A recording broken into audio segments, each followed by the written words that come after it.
And the stable hand looks at you three and says, any that you are interested in? What about you, Momo? You pick, because I'm with you. Momo walks over to the one with the white one with black spots all over it and goes, "What's this one's name?" And the stable hand looks at him and goes like, "Oh, that's Titty." And Momo begins to fall down the tree, hitting every single branch on the way down.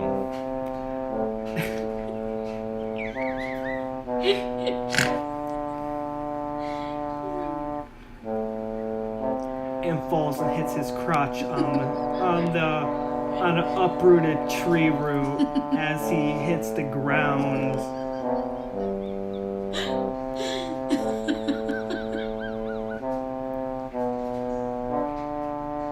And takes 10 damage. Momo is dead. We have a little bit longer to go before we reach Blumstill. Alright. Let's go. You, Flood, and Momo all have headed out to Blumstill. You and Momo are on Titty, and Flood is on Egghead, and you are all just charging on ahead. You guys have heard more people crying in the woods, but this time, every time you've attempted to go into the woods, Flood has smacked you upside the back of the head and said, "No, we're not heading that way." So you guys have been straight on your way to Blumstill, and you guys realize you have been traveling now for about, I would say, about 2 days. You've been riding nonstop, and you have reached Spirit's Hollow. It is a quaint, small little city. It's got some. It's think of it like Tinkerbell's home in the Tinkerbell movies, but instead of it being made out of like trees and plants and stuff, it's made out of stone. There's more buildings in it. It's more built up.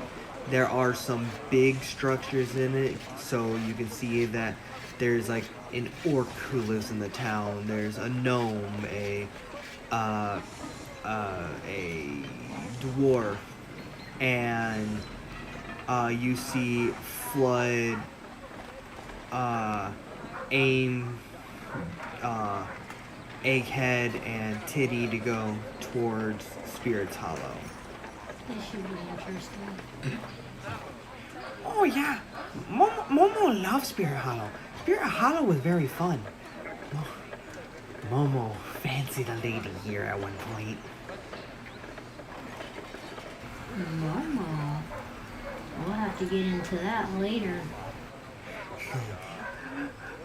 Momo no fucking tell.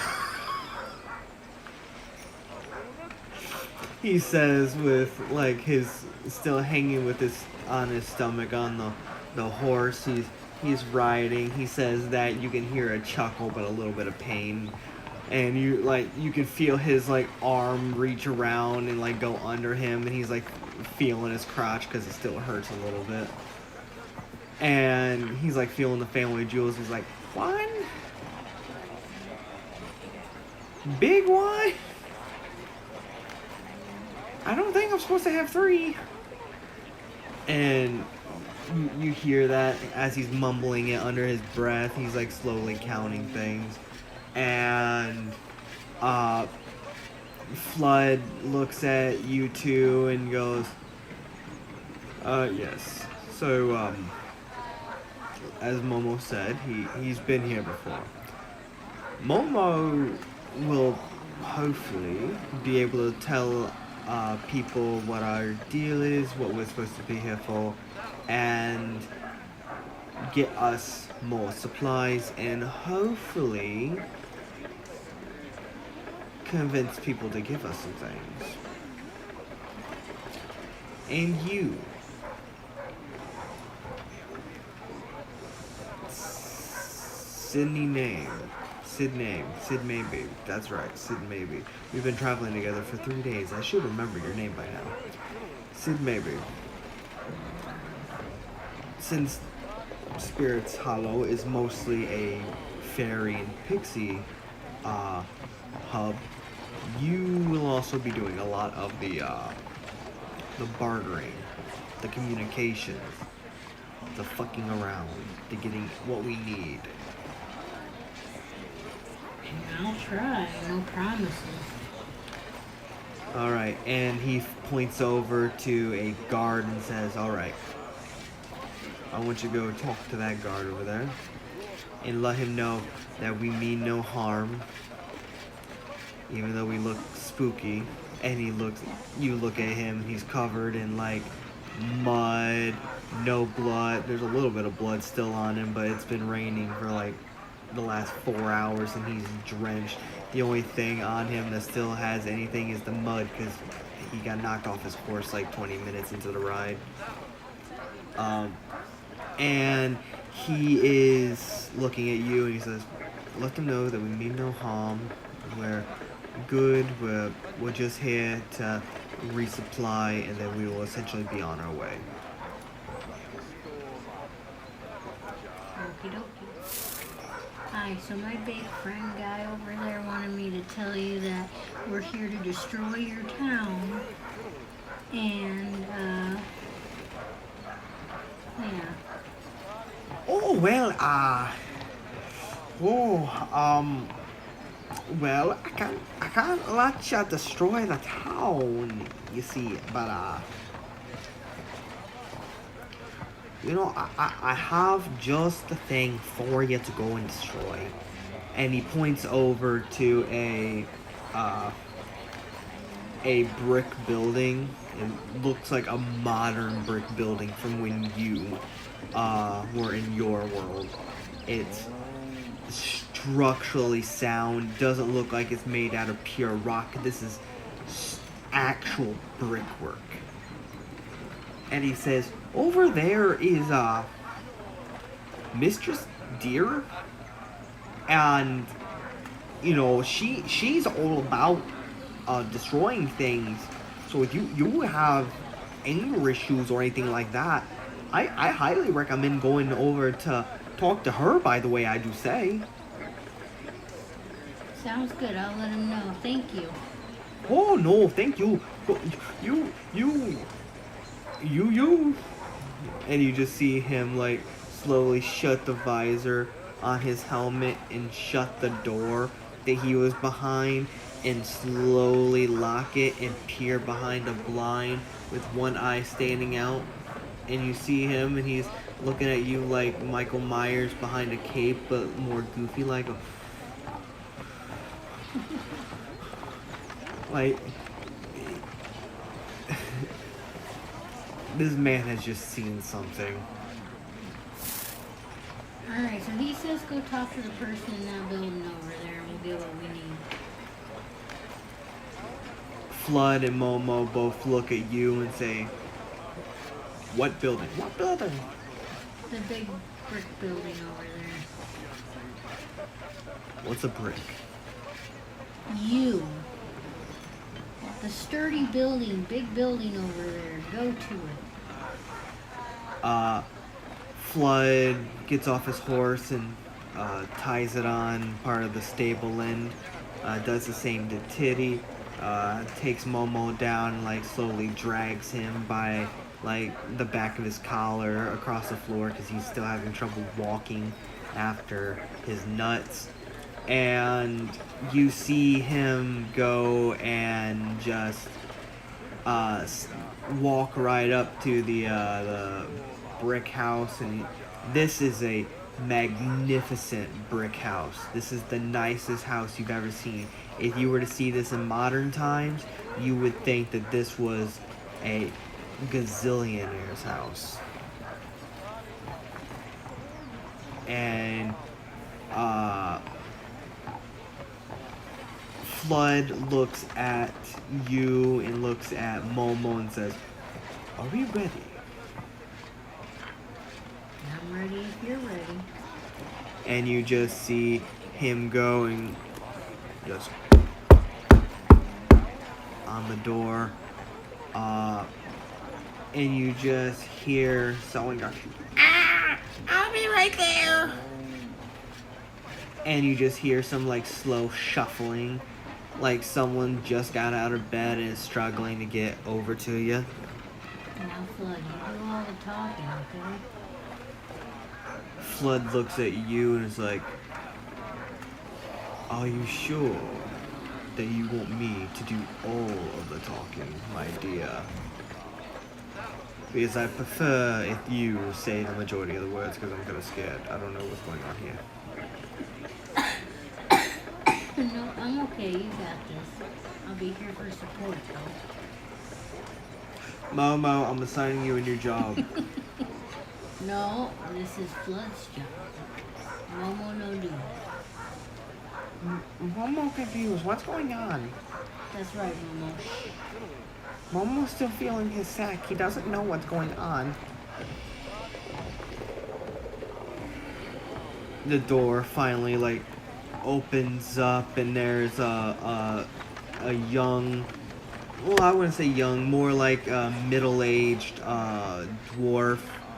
I would say about 150 years old, opening up the door. They look like a prepubescent dwarf. Dwarves age very, very slowly. So if you were to think of a dwarf in human years, 150 is the equivalent of being about 20. And the dwarf opens up the door and goes, "Who are you people?" And you just see Flood hold Momo up to the dwarf's face and goes, "We are here to see you for destruction." And you just see the dwarf's eyes go wide, and she recognizes Momo and goes, "Momo?" Momo looks up, no longer feeling his balls. He goes like, "Arlene?" And you just see her grab Momo and then slam the door on you and Flood. And you just hear Momo go, "Oh, it's just like all those years ago." And you just hear her running up the stairs. Flood, I think we're going to be here for a little bit. Let's sit down. You and Flood sit down and you are waiting. You guys have waited 6 hours for Momo to come out. Another 2 hours, he still hasn't come out. Another 2 hours, he hasn't come out. Another 4 hours and he hasn't come out. And another 2 hours and he just has not come out. You guys have waited outside, back and forth, sitting, walking, standing, going and finding something to eat, not being able to find anything because you don't know what's going on, and just coming back and sitting in front of this door for 18 straight hours. Alright, Flood. I'm going to sit here on your shoulder and go to sleep. Wake me up when he comes out. Flood is already passed out. Alright, good talking You to can buddy. see Flood's head is like tilted back. He's not paying any attention. His like neck is like out there. You can see parts of his blonde beard like poking out from underneath the helmet. Let me just scooch you. There's two. Oh, you're one. Good night, baby. he stirs a little bit and his head comes down on you. Well, that's warm. I consider it a hug. Good night. Momo comes out about 15 seconds after you snuggle up into Flood's neck, and he's covered in like what looks like red lipstick kisses all over. His armor is like, looks like he struggled to put it back on, and he is slowly limping out the door. And you just see the dwarf lady, like she's like leading him to the door, and because like she's following him because she realized after 18 hours straight, she was like, oh yeah, you were with some people, weren't you? And walks him out the door and finds you and Flood, and goes like, hi, sorry that took so long. I haven't seen this man in forever, and I just I had to take a bite out of him. Okay. Momo lifts up part of his arm. There is, in fact, a giant bite mark in his arm. I thought she was kidding when she said she wanted to have a little snack. A little bit more than I need to know there, Mama. Arlene looks at Momo and says, Momo, aren't you going to introduce me to your friends? Yes, Mama, please, introduce us. So, Arlene, this is Sid Maybe and Sir Flood. Sir Flood and Sid Maybe, this is Arlene. Arlene, I've heard so much about you. Momo looks at you and goes, is doing the whole thing where he like waves his hand in front of his neck to try and say like, don't say anything else, don't say anything else. And Arlene goes like, really? Oh, he remembered me after all this time. It was meant to be. Well, you never know. But And anyway.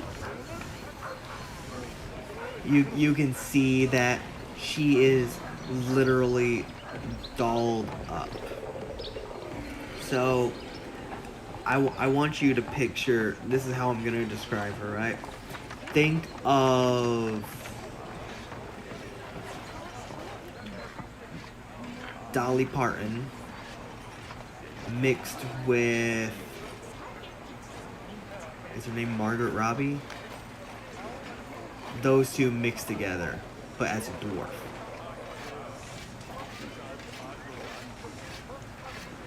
Is it Margaret Robbie or Margot Robbie? I think Margot. Okay.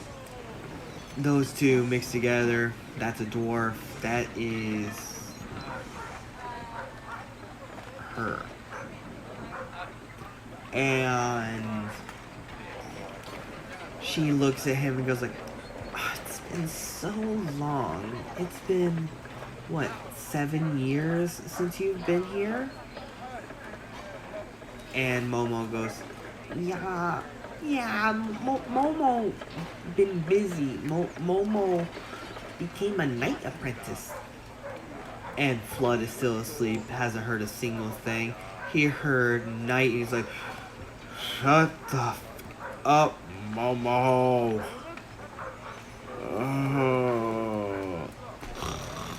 And falls right back asleep. Doesn't hear anything else. He just heard the word Knight and assumed it was Momo and just said to shut up. And you just see Momo, the dwarf, and you all look at him and are very confused, kind of upset. Momo is like, thank you, because Momo, Flood interrupted him, and he's like, I can't talk anymore. My commanding officer told me I got to be quiet. And she looks at him and goes like, okay, yeah. If your commanding officer tells you gotta be quiet, that's fine, sugar. I understand. She slowly starts to get a southern accent. I understand, sugar. Starts talking to you like actually Dolly Parton. I don't know the Dolly Parton dogs. He was like, all right, so why don't you guys come inside? I'll grab the big guy and I'll chuck him inside. And you just watch as Momo sets you on his head and walks inside, and she bites her lip and then picks up Flood and literally chucks him inside. It goes like, good times. Reminds me of our first meeting. And then walks inside and shuts the door. Interesting. I don't want to know. She picks up one of the pillows that's on like her furniture, because you can see inside the building everything is just covered in handmade fabrics and things. There's pillows all around. There's a comforted couch. There's just everything is just handmade. And she takes like a little pillow off of what looks like an actual couch and like lays it underneath like Flood's head, slightly moves up his helmet, and Momo like stops her and says, no, remove mask, no, remove helmet is precious to him. You know touch helmet. I know touch helmet. She know touch helmet. Only one to touch helmet is him and the king. Yeah, what Momo said. Alright.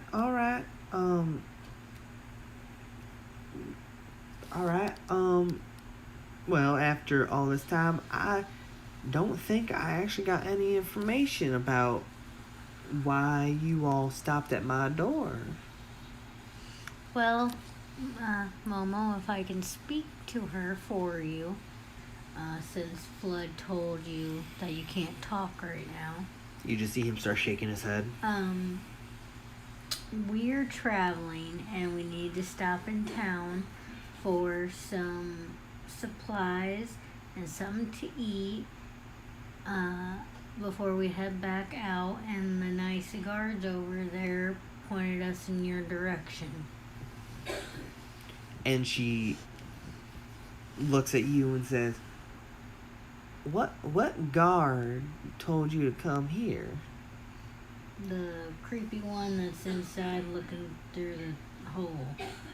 And she goes and slams open her door and says, gosh darn it, Andrew, why do you keep sending people to my house?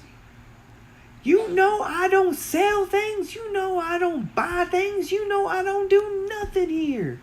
Why do you keep sending people to my home? And you just see a hand come out the window with a middle finger stuck out, and then closes it and sticks the hand back in. She says, oh, you better stick that hand back in there, because if I see that middle finger again, it's going up a place. I'm not telling you where. And comes back inside and shuts the door. Anyway, are you able to help us? I mean, I can help you with like 2 of your 3,000 things you guys said that you were here for. I can give you a place to stay for the night and maybe some food, but as for supplies and stuff like that, I ain't got anything like that. For supplies, I would recommend going down to the Fisher's Net. It's the store just past the guard shack that you just heard me yelling at Andrew through. Yeah, the fishing net's got essentially everything you need there. It's got food. It's got supplies. It was originally owned by Mr. Fisher and Mr. Net, but Mr. Net died a couple years back due to let's just say Pauline Stralinger. Alright.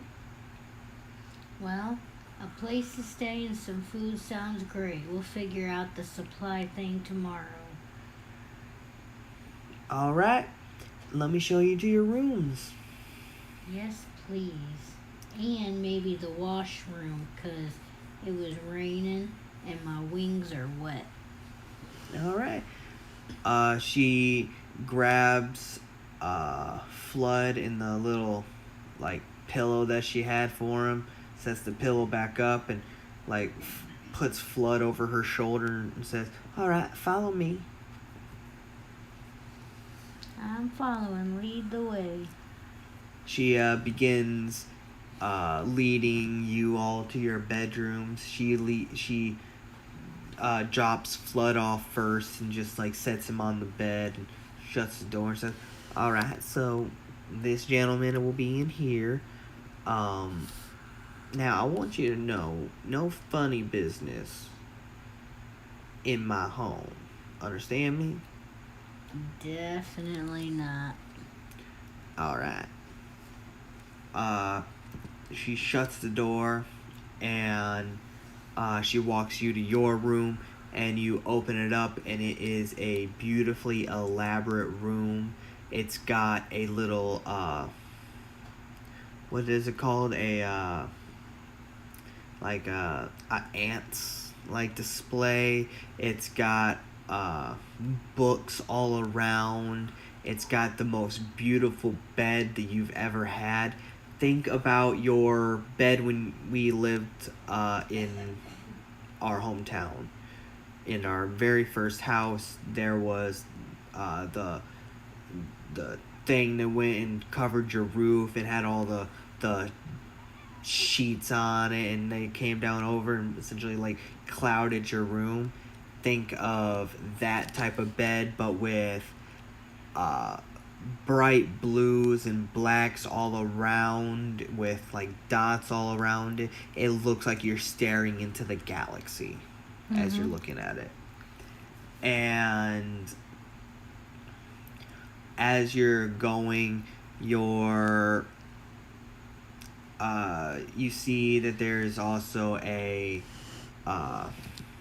what looks like a sorcerer's glass, like the seeing ball that like fortune tellers and them have, on a desk right across from the bed. And she looks at you and says, "All right, hun, this will be your room. I do have to let you know, be careful about Clarence. The ants will tend to fight, and Clarence, when he fights, he tends to eat his brothers and sisters in there. So be very careful, because you might see something that you don't want to see. And when it comes down to the crystal ball over there, if you want to watch something, just say, 'Crystal, Crystal, are you there? I want to see something without that hair,' or whatever you want to say. And it'll bring up, like, I don't know. I like to watch my soap operas. I've watched Danny Davancio on here multiple times with It's Always Funny and Silipono. And that short man's so funny. I love him to death. Makes me think of MoMo every day. And yeah, if you want to ever change that channel, just like say what you want to watch, and essentially it'll bring it up. And she leads Momo to her bedroom. And you see Momo look back at you as he's being led, like, help. Momo, what help? I just went through 18 hours of this. Help. You can see the worry and fear on Momo's face as he's being dragged into the bedroom. And you just hear the door shut. Alright. I am so ready for bed.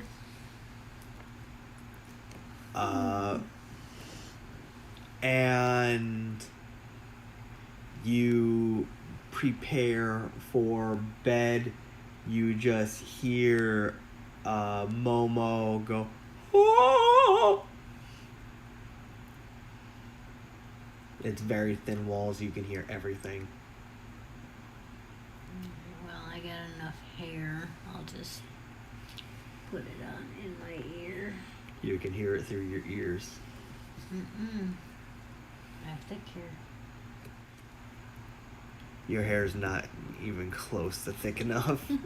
You can hear everything, and somehow your hair's kind of enhancing all the sounds. You can hear everything better somehow. Somehow your hair's magnified the sounds. It's like you're not only hearing it, like you're feeling the vibrations because you're so small. And you wake up. Essentially, you've not slept a wink all night. You're still tired. I'm gonna say that you have about 49% of consciousness right now because of the lack of sleep from last night. Momo is dealing with 93% awakeness because he passed out from everything that was happening to him. And Flood is at 100% because he's been out cold for like the last, like, I want to say like 34 hours. And you guys are downstairs. Arlene is downstairs making what looks like eggs and bacon, and a little bit of what looks like a chicken's foot. Or not chicken's foot, but like chicken's legs. And she is... I've missed this so much. I missed being able to do stuff with all of you guys. And now that you are downstairs, you really see what she looks like. She has really long blonde hair. She has bright blue eyes and full like cheeks, but a like dramatic chin like Margot Robbie. And she is short and stout, exactly like Dolly Parton, but a dwarf. And you see Momo sitting there, and I'll show you a photo later to show you exactly how he's sitting. Just imagine Momo, but without all the bandages and stuff on him. And he's sitting there and he's like this. He's like,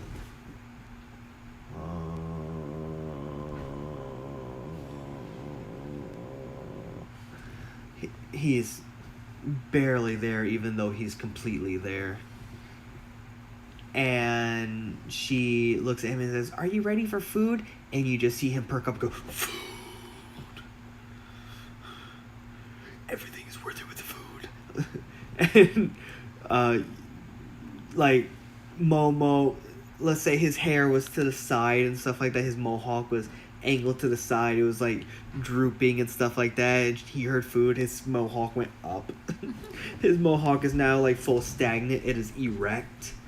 And you see him go, and he starts hugging her from behind. He's like, "Oh, the food is always worth it."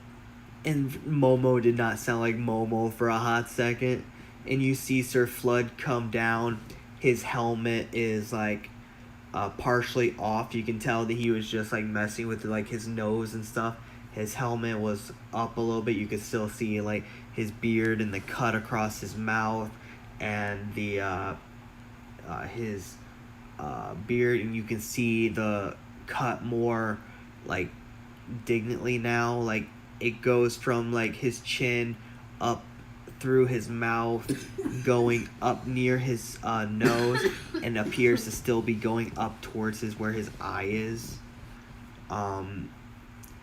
And he, as soon as he sees you all down, like everybody's up, he puts the helmet back down more and goes, "Good morning, everyone. How long was I out?" A very long time. But when we get on our way, I hope you know that I'm about to fall asleep right underneath your chin, sir. All right. That was very specific. All right. Momo, did you have your fun?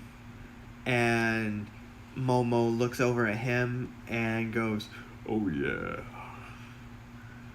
I had so much fun. I'm getting food." And Flood looks at him and tilts his head a little bit. You can see that she, like, it was grinning, and all of a sudden she's now tilted her head a little bit and is looking at him. And Momo's like, "Oh yeah." Kind of sounds like the Kool-Aid Man a little bit. He had a lot of fun. Anyway, Flood, what's the plan for this morning? Miss Arlene can't help us with supplies, but she's filling our bellies before we have to take off. Miss Arlene, where is the nearest store or anything that we could get supplies at? And maybe get Sydney, maybe, I don't know if you've been introduced yet, get her a proper weapon.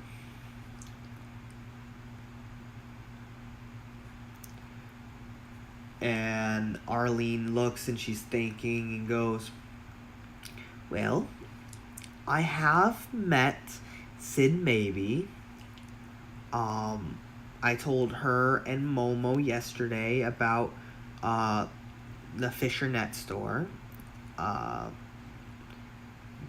And I was telling her about the death of Mr. Net. Yeah, that was insane because she was dead." And Flood looks at Momo and looks at you and says, "What do you mean she was dead?" "Yeah, the lady that killed Mr. Net was dead, and she had this weird mark going across her forehead."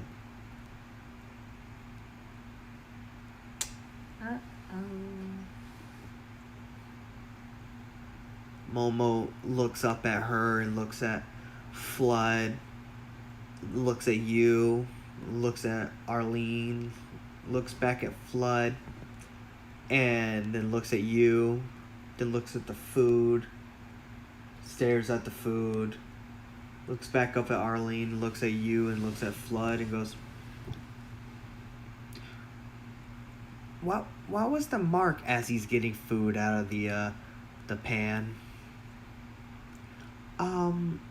If I am correct, it was an eye on her forehead. It was glowing.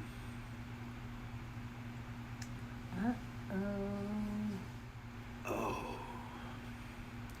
So, did Mr. Net have any family in the bless you Sid maybe? Did he have any family in the city? And she looks at you and she starts pondering like, "I do believe so. If I am correct, his wife lived, I think, just behind the store. And you watch Sir Flood grab some bacon out of the pan. She goes, "Hey," and tries to slap his hand, but he pulls it out a little too quickly and just stuffs his face and goes and opens the door and walks out. I think that's his way of saying we need to hurry and go. Momo grabs the pan and just starts walking out, eating, and goes, is like, grabs a spoon, is eating, then sets the thing on the table and just walks out the door too. Alright, Miss Arlene, well, it was good to meet you, and I think I speak for both the boys. We hope to do this again sometime. Miss Arlene looks at you and says, "Oh, honey, it was a pleasure meeting you too. And, oh, believe me, honey, I hope it happens again soon." Alright, Miss Arlene. Bye. You take care of yourself. You too, hun. And she, opens the door for you to fly out. Guys, wait up for me. I'm little. You see Momo is still trying really desperately to chew because he's stuck all the bacon, all the chicken, all the eggs all in his mouth, and he's like, and he's slowly choking as he's trying to talk to you. Mama, don't talk. Just chew. And you watch as Momo essentially puts you on his head and runs the ketchup to Flood, who is now at the Net family home to talk to Mrs. Net.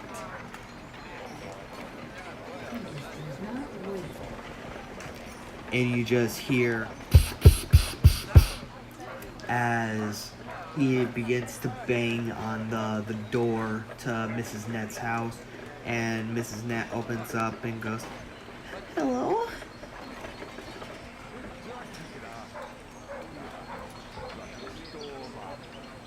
Flood, this is where you speak.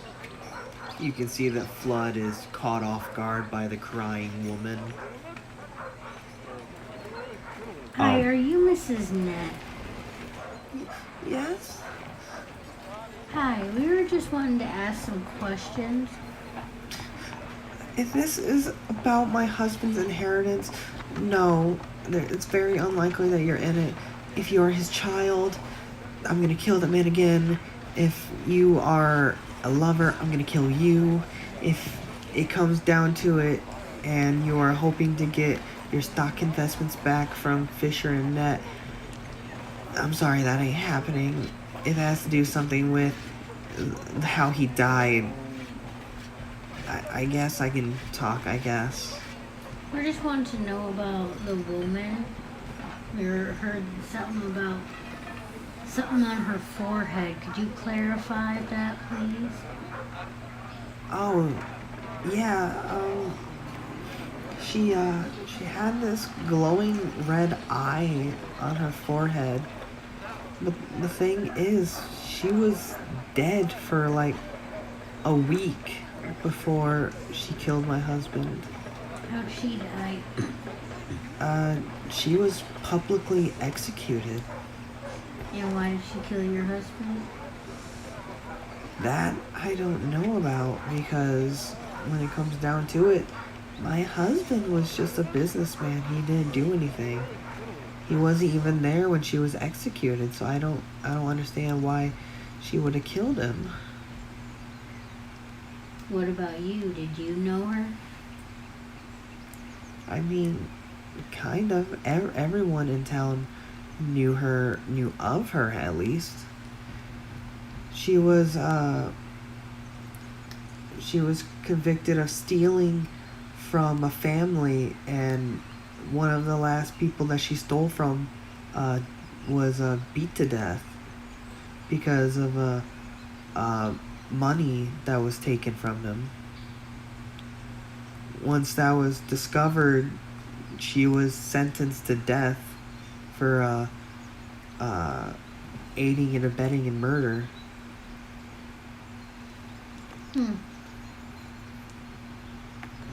Interesting. Flood, do you have any questions?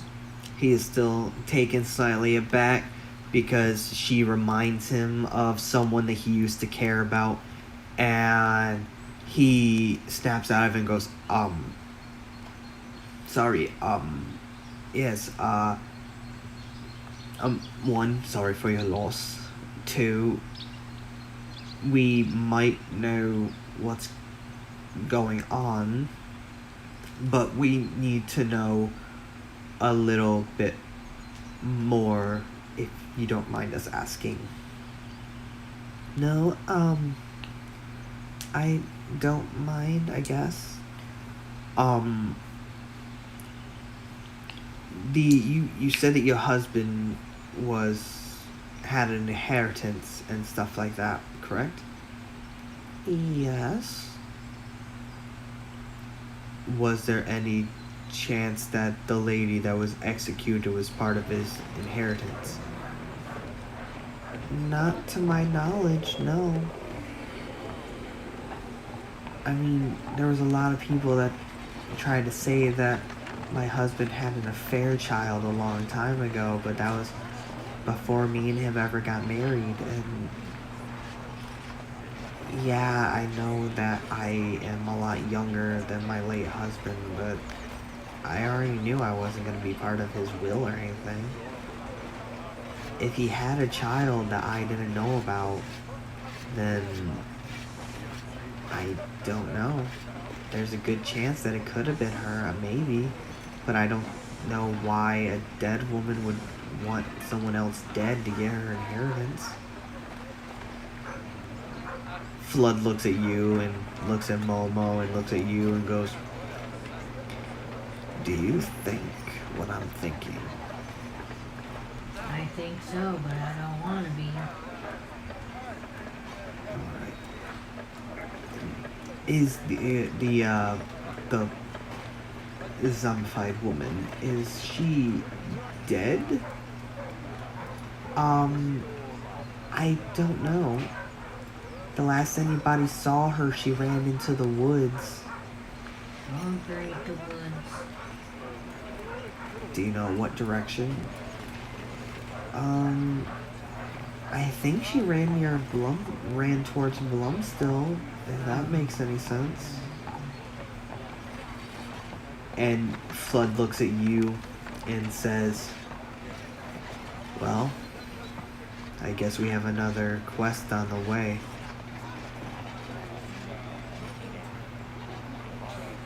I was hoping you wouldn't say that.